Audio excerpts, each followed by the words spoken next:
And we're live. Hi, everybody. So, today I do want to talk about stress hormone cortisol. So, when we hear stress hormone, we think it's a bad hormone. No, I mean, none of the hormone that our body is producing is a bad hormone. It's just that when they are imbalanced or the body has to overdo one hormone, that's when it becomes bad.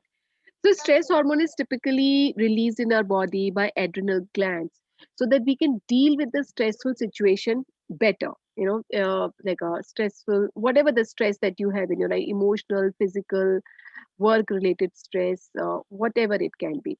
So, so that's what this hormone does. It helps equips us in dealing with the stress better. But when there is an overdo of the stress and the body is releasing a lot of cortisol, that's when it becomes a problem.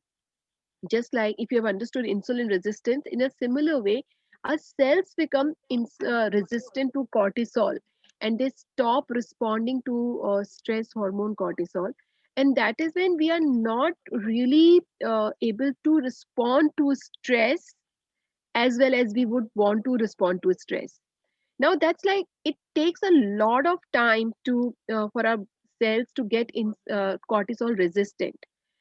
So and usually we get to realize it in the later half of our life, which is 40 plus or 50 plus. We realize that we have developed adrenal fatigue or cortisol resistance.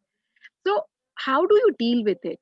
So I would classify stress to be of two things. One, that the kind of stress that we can actually handle it, it is completely in our control, we can handle it by doing some small corrections. Okay, like going for green walks every single day, like having full meals, all three meals and properly with full nutrition, having good relationship with people around us, uh, getting away from toxic people.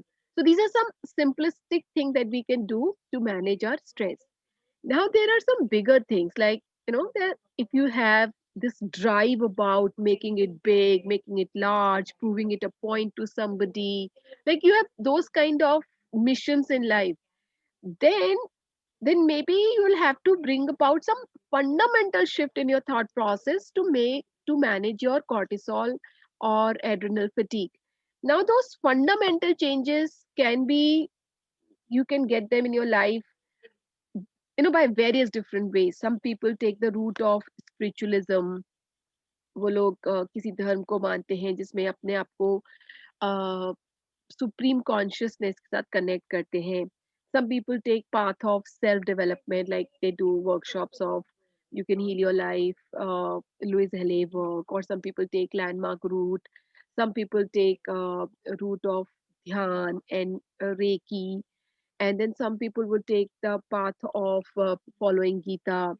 Some people so these are the different pathway that when the enlightenment come on to you, that हम अपने इस life में थोड़े से समय के लिए हैं, हम जो अच्छे से कर सकते हैं उतना करते हैं, इतना स्ट्रेस लेने से कुछ नहीं होगा, हमारे पहले बहुत सारे अमेजिंग लोग इस दुनिया में आए हैं, हमारे बाद भी बहुत सारे लोग आएंगे, and in spite of that whatever little time that we have got is it is there to experience life.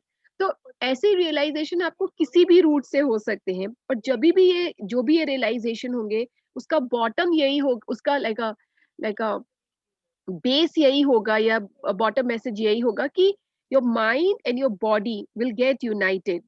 You will experience that your body and your mind are beginning to live together with one another. So you can take any route to manage your uh, this stress, जहाँ पे mind और body अलग अलग होते हैं. और जब ये एक आने शुरू हो जाते हैं, तो सबसे अच्छे से जो कॉर्टिसोल है वो आपकी बॉडी में मैनेज होना शुरू होता है. और जो mind and body, they come together, and that is when you start making better choices in your life in terms of people, food, what is the kind of work that you want to do, whether it is aligned with the purpose of your life or not. So these are kind of changes that begin to happen in your life, and these are not just like good conversation, they have direct relation to stress hormone cortisol, and they have direct relation to your lifestyle diseases. So these are the connections, and that's why some people at some point of time start pursuing simpler thing in life, and they really get that they have a limited time on this earth and they got to make best use of this time. So I hope you get this connection between cortisol, stress hormone, and your health, and you would in life make these small changes. And I don't know when will the enlightenment come on to you, but you can be on the path to discover your simplifying moment. Thank you so much.